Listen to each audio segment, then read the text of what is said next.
Hello, this is Dr. Sachin Kumar Gulve, audiologist and speech language pathologist. పిల్లల్లో swallowing difficulties అనే మనము చాలా చూస్తూ ఉంటాము. అసలు ఈ స్వాలోయింగ్ డిఫికల్టీస్ ఎందుకు వస్తాయి, వస్తే మనం దాన్ని ఎలా గ్రహించాలి అనే దాని గురించి ఈరోజు మనం మాట్లాడతాము.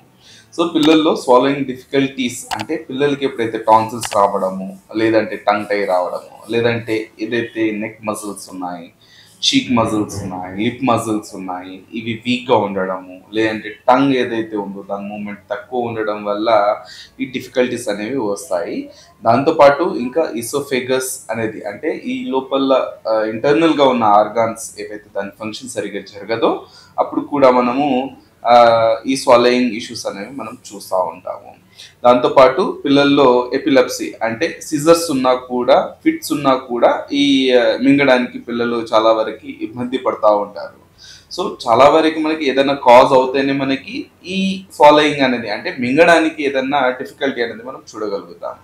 సో పిల్లల్లో జనరల్గా మనం ఎలా గుర్తిస్తాము ఇది అంటే, పిల్లలు ఎప్పుడైతే వాటర్ ఉంది, మిల్క్ ఉంది, ఓకే, న్యూ బార్న్ బేబీస్ అయితే ఇవి తాగడానికి కూడా ఇష్టపడరు, ఏడుస్తూ ఉంటారు ఆకలికి.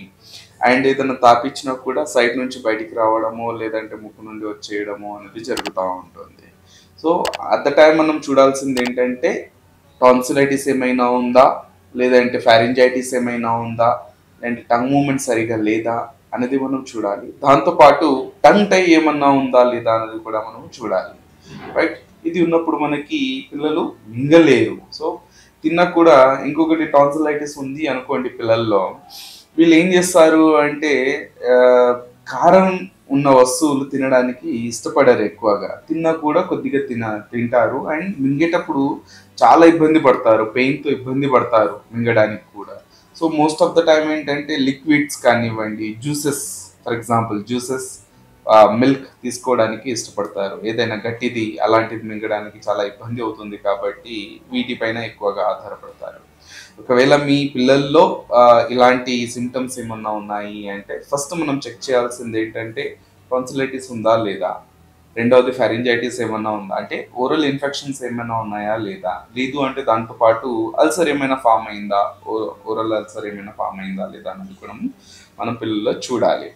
దాంతోపాటు అది ఏమి లేకపోయినా కూడా కొన్ని సందర్భాల్లో టంగ్ టై ఉండడం వల్ల కూడా ఇది మనం చూస్తాము.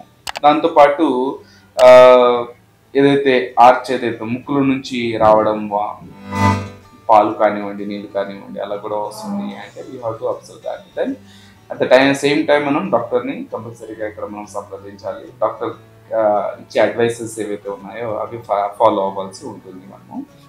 సో జనరల్గా ఏంటంటే ఇదంతా బాగానే ఉంది, ఫిట్స్ వల్ల ఒకవేళ మీ పిల్లలకి ఈ ఫాలో చేయడంలో ఎలాంటి డిఫికల్టీస్ ఉన్నా కూడా మనం అశోక రిహాబ్లో వచ్చేసి oral placement therapy as well as swallowing and feeding therapy అనేది మనం ఇస్తున్నాము. దీనివల్ల కొద్ది రోజుల్లోనే పిల్లల్లో సక్ ఎలా చేయాలి అనేది వాళ్ళకి తెలుస్తుంది and they will have their good diet. Thank you.